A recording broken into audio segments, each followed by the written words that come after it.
Welcome to a brief introduction of the KN95 face mask classification. Today we are looking at different characteristics of the KN95 mask. How can we identify a good supplier, and how can we identify whether the mask is a quality product or rather not. So the first thing we are normally doing is to have a look at the Chinese test report. I prepared here one. We blacked out the names because we don't want to make advertisement for any manufacturer at the moment. But most important is that we are actually having a CMA and CNAS accredited test report. This is the next step. Is what you want to make sure of is that you're actually looking at the right test norm. So the Guobiao, so the Chinese National Standard 2626/2006. Which is basically the test standard or the norm for the KN95 mask. So the main characteristic of a KN95 mask is filtration efficiency or filtering efficiency of over 95%. That's why we call it KN95. It's very similar to the N95, which is also called N95 because it has a filtration efficiency of over 95%.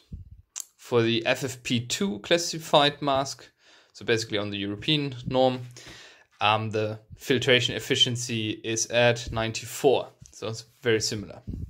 I will give later an overview of like the differences between KN95 and N95 and also FFP2. So here we are looking at different samples being tested, prepared and unprepared, and important is that we're having here pass, right? Make sure to always check the test report, that it's legit and not just scanned and then photoshopped. We've seen that a lot. So always make sure to call the test institution and ask for the test report. Some test reports also have QR codes, so you can scan this and check it online. So okay. Let's have a look at first at the material.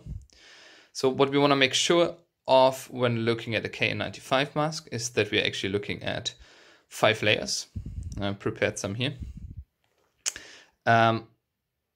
What is often a misperception, what I have often heard, is that it is very important that the mask is thick and that there's a thick layer of cotton inside, which is not anywhere specified in this norm, in this Chinese National Standard, Guobiao 2626/2006. So that's just not relevant. And also the cotton is not the part that is responsible for the filtration. So it would be just a mistake to state this.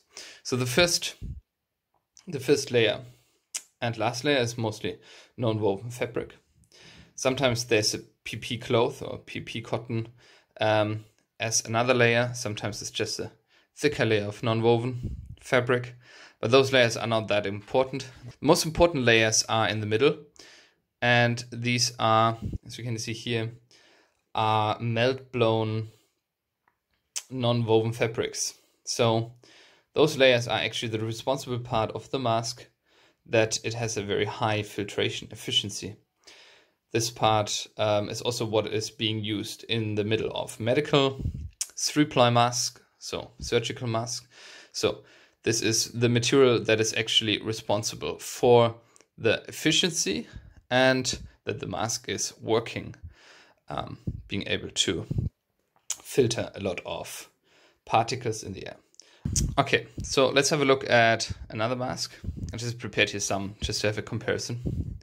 So this one, for example, is a good example for a mask that is thicker. So some people might think that the quality is better, but it indeed only has one layer of non-woven, melt-blown non-woven fabric, which is this one.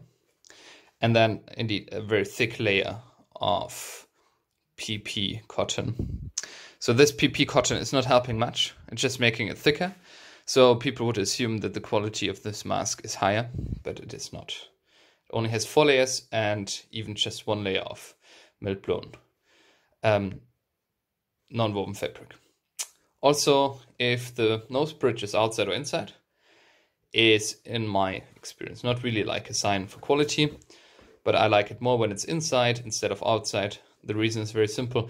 It's being installed with glue and high pressure under heat, and if you're trying hard, you can always get it off, right? So that is obviously then not that great. It won't get easily off, but you could get it off. If it's inside and it's installed really within the layers, there's just like no way to get it off anyhow. It's just worked in, so I like it more. It won't get off and looks a bit cleaner. So last but not least, let's have a look at the different classifications of masks. Let's look at KN95, N95 and FFP2. Most important is that we understand that these names are just classifications of masks.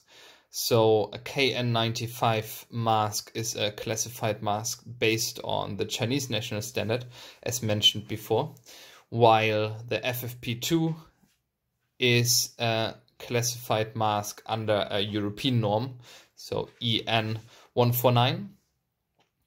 So it's basically the European equivalent of the KN95, and the N95 is the same for the US. So a question we are being asked often is, can a KN95 mask also be, for example, FFP2 mask? The clear answer is yes. If the KN95 mask has been tested under the Chinese standard, Chinese national standard, and fulfilling requirements for the KN95 mask, it can be classified as a KN95 mask. And when it has been tested on the European norm standards, the EN149, and being reviewed by a notified body of the European Commission, and it can have the CE marking, then it can be classified as a FFP2 mask too. So basically, a KN95 mask can also be a FFP2 mask.